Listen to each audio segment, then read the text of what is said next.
Beloved ones, the only solution for all our problems is the fire of God. പ്രിയരെ, നമ്മുടെ സകല പ്രശ്നങ്ങൾക്കും പരിഹാരം ദൈവിക അഗ്നി മാത്രമത്രേ. Nothing can stand against the fire of God. ദൈവ അഗ്നിക്ക് എതിരായിട്ട് ഒരു ശക്തിക്കും നിൽപ്പാൻ കഴിയുകയില്ല. It could be your sin or your sickness or any other burden. നിങ്ങളുടെ പാപമായിക്കൊള്ളട്ടെ, രോഗമാകട്ടെ, ഏത് പ്രശ്നവുമായിക്കൊള്ളട്ടെ. It could be Satan or curse or any other evil spirit.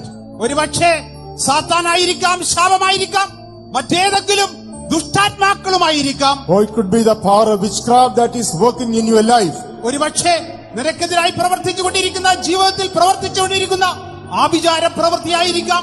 No power can stand against the fire of God. ദൈവിക അഗ്നിക്ക് വിരുദ്ധമായിട്ട് ഒരു ശക്തിക്കും എതിർത്ത് നിൽപ്പാൻ കഴിയുകയില്ല. If you are kindled in the fire of God, ദൈവാഗ്നിയാൽ നിറയപ്പെടുന്നുവെങ്കിൽ all the problems will be solved. സകല പ്രശ്നങ്ങളും പരിഹരിക്കപ്പെടും.